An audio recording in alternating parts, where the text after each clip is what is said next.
നമസ്കാരം. ഞാൻ doctor Kurian Thomas. കഴിഞ്ഞ ആഴ്ച ഒരു ചെറുപ്പക്കാരൻ എൻ്റെ ഒ പിയിലേക്ക് വന്നു. കഴിഞ്ഞ 4 മാസമായിട്ട് ജിമ്മിൽ പോകുന്ന ഒരാളാണ്. ഇപ്രാവശ്യം പുള്ളി ഒരു ദിവസം രാവിലെ ചെന്നു. വലിയ വാമപ്പ് ഒന്നും ചെയ്തൊന്നുമില്ല. ഡെഡ് ലിഫ്റ്റൊക്കെ ചെയ്യാനായിട്ട് തുടങ്ങി. പേഴ്സണൽ ബെസ്റ്റിന് വേണ്ടി ട്രൈ ചെയ്തു. എത്ര കിലോ ആണെന്ന് ഓർക്കുന്നില്ല. പുള്ളി അത് എടുത്തു പൊക്കിയപ്പോൾ ശക്തമായ തലവേദന, തലയുടെ പുറകുവശത്ത്. ഈ തലവേദന വന്ന് ആ സമയത്ത് ഛർദ്ദിക്കുകയും ചെയ്തു. അത് കഴിഞ്ഞതിന് ശേഷം പിന്നെ അന്ന് ഡോക്ടറിനെ ഒന്നും കണ്ടില്ല. കുറച്ച് ദിവസമായിട്ടും തലവേദന മാറുന്നില്ല. പിന്നെ എക്സർസൈസ് ചെയ്യുമ്പോൾ തലവേദന വരുന്നു. ഈ പ്രശ്നവുമായിട്ടാണ് ഈ രോഗി എൻ്റെ അടുത്തേക്ക് വന്നത്. ഇങ്ങനെയുള്ള തലവേദനയ്ക്കാണ് വർക്കൗട്ട് റിലേറ്റഡ് ഹെഡേക്ക്, ചിലപ്പോഴൊക്കെ അതിനെ പ്രൈമറി എക്സർഷണൽ ഹെഡേക്ക് എന്ന് നമ്മൾ വിളിക്കും. എല്ലാവരും ഫിറ്റ്നസിൻ്റെയൊക്കെ പുറകെ നടക്കുന്ന കാലഘട്ടമാണിത്.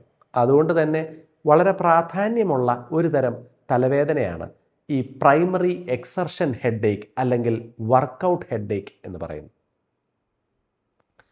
എന്തുകൊണ്ടാണ് ഈ വർക്കൗട്ട് ചെയ്യുന്ന സമയത്ത് തലവേദന ഉണ്ടാവുക? നമ്മൾ എക്സർസൈസ് ചെയ്യുമ്പോൾ നമ്മളുടെ പ്രഷർ കുറച്ച് പൊങ്ങും. നോർമലായി ഒരു 120 പ്രഷറുള്ള ആണെന്ന് വെക്കുക. ഒരു 3 നില ഓടിക്കേറിയാൽ അയാളുടെ പ്രഷർ പൊതുവെ 140 ആകും. ചില ആൾക്കാരിൽ ഒത്തിരി അധികമായി പൊങ്ങാം. ഈ പ്രഷർ പൊങ്ങുമ്പോൾ എന്താ സംഭവിക്കുക? രക്തയോട്ടം വേഗത്തിലാകും. രക്തത്തിൻ്റെ പ്രഷർ കൂടും. ഈ പ്രഷർ തലച്ചോറിൻ്റെ ഉള്ളിലേക്ക് വരുമ്പോൾ തലച്ചോറിൻ്റെ ഉള്ളിലെ രക്തക്കുഴലുകൾ വികസിക്കും. രക്തക്കുഴലുകൾ വികസിച്ചാൽ തലച്ചോറിൻ്റെ ഉള്ളിലെ മർദ്ദം കൂടും. വളരെ പെട്ടെന്ന് തലച്ചോറിൻ്റെ ഉള്ളിലെ മർദ്ദം കൂടുന്നതാണ് ഈ പ്രൈമറി എക്സർഷണൽ ഹെഡേക്ക് അല്ലെങ്കിൽ വർക്കൗട്ട് റിലേറ്റഡ് ഹെഡേക്കിൻ്റെ കാരണം. ഇത് വളരെ സാധാരണമാണ്. പക്ഷേ ആദ്യമായിട്ടാണ് നിങ്ങൾക്ക് വർക്കൗട്ട് റിലേറ്റഡ് ഹെഡേക്ക് വരുന്നത് എങ്കിൽ അപകടകരമായ രീതിയിലുള്ള കാര്യങ്ങളില്ല എന്നത് നിങ്ങൾ ശ്രദ്ധിക്കേണ്ടതുണ്ട്. എക്സർസൈസ് ചെയ്യുമ്പോഴുള്ള ഹെഡേക്ക് അത് സീരിയസ് ആയി കണക്കാക്കേണ്ടത് എപ്പോഴൊക്കെ? 1. ആദ്യമായിട്ടാണ് നിങ്ങൾക്ക് വർക്കൗട്ട് റിലേറ്റഡ് ഹെഡേക്ക് വരുന്നത് എങ്കിൽ ശ്രദ്ധിക്കണം. 2. വരുമ്പോൾ വളരെ ശക്തമായ തലവേദന, പൊട്ടിത്തെറിക്കുന്നത് പോലെ, അത് കൂടുതലും തലയുടെ പുറകിൽ വരുന്നു. തലവേദന അതിൻ്റെ മൂർധന്യാവസ്ഥയിലേക്ക് 1 മിനിറ്റ് കൊണ്ടൊക്കെ എത്തുന്നു. ഇങ്ങനെ ഉള്ള ഹെഡേക്കിനെയാണ് തണ്ടർ ക്ലാപ്പ് ഹെഡേക്ക് എന്ന് പറയുന്നത്.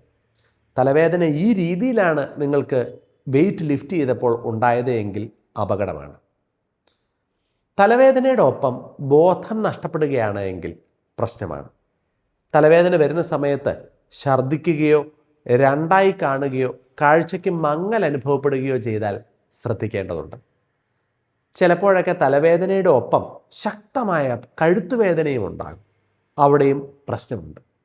പിന്നെ നിങ്ങൾ പ്രഷറുള്ള എന്ന് വെച്ചാൽ ഹൈപ്പർ ടെൻഷനുള്ള രോഗിയാണ്, 40 വയസ്സിന് മുകളിലാണ് നിങ്ങളുടെ പ്രായം എങ്കിലും എക്സർഷണൽ ഹെഡേക്ക് വരുവാണ് എങ്കിൽ ചില കാര്യങ്ങൾ നിങ്ങൾ ശ്രദ്ധിക്കേണ്ടതുണ്ട്.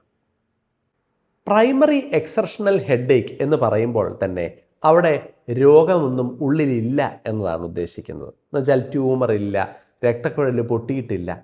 അതുകൊണ്ട് തന്നെ മറ്റ് അപകടം പിടിച്ച കാര്യങ്ങളില്ല എന്ന് ഉറപ്പാക്കിയെങ്കിൽ മാത്രമേ ഉള്ളൂ നിങ്ങൾക്ക് പ്രൈമറി എക്സർഷണൽ ഹെഡേക്ക് അല്ലെങ്കിൽ വർക്കൗട്ട് റിലേറ്റഡ് ഹെഡേക്ക് ആണെന്ന് പറയാൻ പറ്റും. എന്തൊക്കെയാണ് ഈ അപകടം പിടിച്ച കാര്യങ്ങൾ ഇതുപോലെയുള്ള തലവേദന ഉണ്ടാക്കാവുന്നത്? ഒന്നാമത്തെ പ്രശ്നമാണ് അൺകൺട്രോൾഡ് ഹൈപ്പർ ടെൻഷൻ. പ്രഷർ ക്രമാതീതമായി പൊങ്ങിയുള്ള രോഗികളിൽ പ്രഷർ പൊങ്ങിയാൽ അത് തലച്ചോറിൻ്റെ ഉള്ളിലേക്ക് പ്രതിഫലിക്കുമ്പോൾ ഈ രീതിയിൽ തലവേദന ഉണ്ടാകാം. രണ്ടാമത്തേതാണ് RCVS, reversible cerebral vasoconstriction syndrome. Pressure കുതിച്ചു പൊങ്ങുന്ന ചില സമയങ്ങളിലൊക്കെ തലച്ചോറിലെ രക്തക്കുഴലുകൾക്ക് വരുന്ന ഒരു സ്പാസത്തിനാണ് RCVS എന്ന് പറയുന്നത്. നേരത്തെ പറഞ്ഞ പോലെയുള്ള പൊട്ടിത്തെറിക്കുന്ന തണ്ടർ ക്ലാപ്പ് ഹെഡേക്ക് വീണ്ടും വീണ്ടും ഉണ്ടാകുന്നതിന് RCVS വഴിവെക്കും. പിന്നെ ഒരു പ്രധാനപ്പെട്ട കാരണമാണ് അന്യൂറിസം. തലച്ചോറിൻ്റെ ഉള്ളിലെ രക്തക്കുഴലുകൾക്ക് ഭിത്തിക്ക് വീക്കം വരികയും കുമള പോലെ വീർത്തിരിക്കുകയും ചെയ്യുന്ന അവസ്ഥയ്ക്കാണ് അന്യൂറിസം എന്ന് പറയുന്നത്. രക്തക്കുഴലുകളുടെ ഭിത്തിക്ക് കട്ടി കുറവായതുകൊണ്ട് തന്നെ ശക്തമായ ആയാസം വരുമ്പോൾ ഇവ പൊട്ടാം. ചിലപ്പോഴൊക്കെ അതിന് സെൻറ്റിനൽ ലീക്ക് എന്നാണ് പറയുന്നത്. അന്യൂറിസമുള്ള രോഗികൾക്ക് ഇതുപോലെയുള്ള വെയ്റ്റ് ലിഫ്റ്റിംഗ് ഹെഡേക്ക് വരാം. പിന്നെ മറ്റൊരു കാരണമാണ് തലച്ചോറിൻ്റെ ഉള്ളിലെ ട്യൂമറുകൾ. തലച്ചോറിൻ്റെ ഉള്ളിൽ ട്യൂമർ ഉള്ളതുകൊണ്ട് മർദ്ദം ഓൾറെഡി കൂടുതലാണ്. രക്തയോട്ടവും കൂടെ കൂടുമ്പോൾ ശക്തമായ തലവേദന ഉണ്ടാകാം. നേരത്തെ ഞാൻ പറഞ്ഞല്ലോ, ചിലർക്ക് തലവേദനയുടെ ഒപ്പം ശക്തമായ പെടലി വേദനയും വരുമെന്ന്. അത് രക്തക്കുഴലുകൾ പൊട്ടുന്ന ഡിസക്ഷൻ എന്ന് പറയുന്ന ഒരു രോഗം കൊണ്ടാവാം. ഞാൻ ഈ പറഞ്ഞ രോഗാവസ്ഥകൾ ഇല്ല എന്നുറപ്പാക്കിയാൽ പിന്നെ രോഗിക്കുള്ളത് ഒരു പ്രൈമറി എക്സർഷണൽ ഹെഡേക്ക് അല്ലെങ്കിൽ വർക്കൗട്ട് റിലേറ്റഡ് ഹെഡേക്ക് ആണ് എന്ന് ഉറപ്പിക്കാം. ഈ വർക്കൗട്ട് റിലേറ്റഡ് ഹെഡേക്ക് വരാതിരിക്കാൻ നമുക്ക് എന്ത് ചെയ്യാൻ പറ്റും? എക്സർസൈസ് ചെയ്യാൻ പോകുന്ന ആൾക്കാർ എല്ലാവരും ശ്രദ്ധിക്കേണ്ട കാര്യം, വാമപ്പ് ചെയ്തതിന് ശേഷം മാത്രമേ ശക്തമായ എക്സർസൈസിലേക്ക് പോകാൻ പാടുള്ളൂ. അപ്പോൾ തുടക്കത്തിൽ എക്സർസൈസിന് ചെല്ലുന്ന സമയത്ത് തന്നെ നല്ല രീതിയിൽ ഒരു 5 മിനിറ്റ് എക്സർസൈസുകളിലൂടെ വാമപ്പ് ചെയ്യുക. 2, ഒരിക്കലും ഏറ്റവും കൂടുതൽ വെയിറ്റ് എടുത്ത് തുടങ്ങരുത്. നിങ്ങൾ ചിലപ്പോൾ ദിവസവും 50 കിലോ 60 കിലോ വെയിറ്റൊക്കെ ലിഫ്റ്റ് ചെയ്യുന്ന ആളായിരിക്കാം. പക്ഷേ കുറച്ച് തവണ 10 കിലോ 20 കിലോ അത് നിങ്ങളുടെ കണ്ടീഷനിങ്ങിനനുസരിച്ച് നിങ്ങളെ സംബന്ധിച്ചിടത്തോളം എന്ത് ലിഫ്റ്റ് ചെയ്യാൻ പറ്റുമോ അതിൻ്റെ ഒരു 25% മാത്രം ആദ്യം ലിഫ്റ്റ് ചെയ്യുക. ബോഡി അതുമായിട്ട് അഡ്ജസ്റ്റഡ് ആയി കഴിഞ്ഞ് പതിയെ കൂട്ടി 50% ലിഫ്റ്റ് ചെയ്യുക, 75% ലിഫ്റ്റ് ചെയ്യുക. അങ്ങനെ വേണം കൂട്ടിക്കൊണ്ടുവരാൻ. കഴിഞ്ഞ 5 മാസമായി ഞാൻ വെയിറ്റ് ലിഫ്റ്റ് ചെയ്തുകൊണ്ടിരിക്കുന്നതാണ്, ഇന്ന് ഞാനിത് പൊട്ടിക്കുമെന്ന് പറഞ്ഞ് കയറി ചെന്ന് ആദ്യമേ തന്നെ 100 കിലോ എടുത്ത് പൊക്കാൻ നോക്കിയാൽ നിങ്ങൾ പ്രശ്നത്തിൽ ചാടും. മറ്റൊരു പ്രധാനപ്പെട്ട കാര്യം, വെള്ളം ആവശ്യത്തിന് കുടിക്കുക, ഡീഹൈഡ്രേറ്റഡ് ആകാതിരിക്കുക. നിങ്ങൾ എക്സർസൈസ് ചെയ്യുന്നു, 1 മണിക്കൂറൊക്കെയാണ് എക്സർസൈസ് ചെയ്യുന്നതെങ്കിൽ ഒരു 10-15 മിനിറ്റ് ഒക്കെ കൂടുമ്പോൾ കുറച്ച് വെള്ളം കുടിക്കാനും ഡീഹൈഡ്രേറ്റഡ് ആകാതിരിക്കാനും ശ്രദ്ധിക്കണം. BP ഉള്ള രോഗിയാണ് നിങ്ങൾ എങ്കിൽ ചിലപ്പോൾ കുറച്ച് നിങ്ങൾ കൺട്രോൾ വെക്കേണ്ടതുണ്ട്. പ്രഷർ ക്രമാതീതമായി കുതിച്ചു പൊങ്ങുന്നത് അപകടം ഉണ്ടാക്കാം. അതുകൊണ്ട് തന്നെ ചിലപ്പോൾ ഒരു റെഗുലർ എക്സസൈസിൻ്റെ ഭാഗമായ ഒരു 20 കിലോയൊക്കെ മാത്രമായിരിക്കും നിങ്ങൾക്ക് പൊക്കാൻ പറ്റുക. അതിൻ്റെ അപ്പുറത്തേക്ക് കൊണ്ടുപോകുന്നത് ശരീരത്തിന് യോജിച്ചതാവുകയില്ല. ഈ വർക്കൗട്ട് റിലേറ്റഡ് ഹെഡേക്കിന് മരുന്നുകൾ ഉണ്ടോ?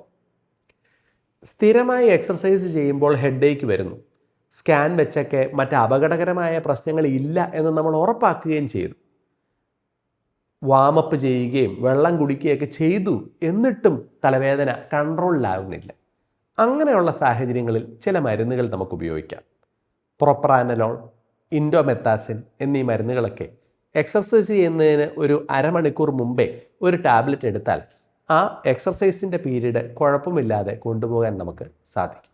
അപ്പോൾ എല്ലാവരും ഫിറ്റ്നസിൻ്റെയൊക്കെ പുറകെ പോകുന്ന ഈ കാലഘട്ടത്തിൽ ശ്രദ്ധിക്കേണ്ട, പലപ്പോഴും കുഴപ്പമില്ലാത്ത പക്ഷേ പ്രശ്നമില്ല എന്ന് ഉറപ്പാക്കേണ്ട ഒരു രോഗാവസ്ഥയാണ് വർക്കൗട്ട് റിലേറ്റഡ് ഹെഡേക്ക്. അതല്ല എങ്കിൽ പ്രൈമറി എക്സർഷണൽ ഹെഡേക്ക്.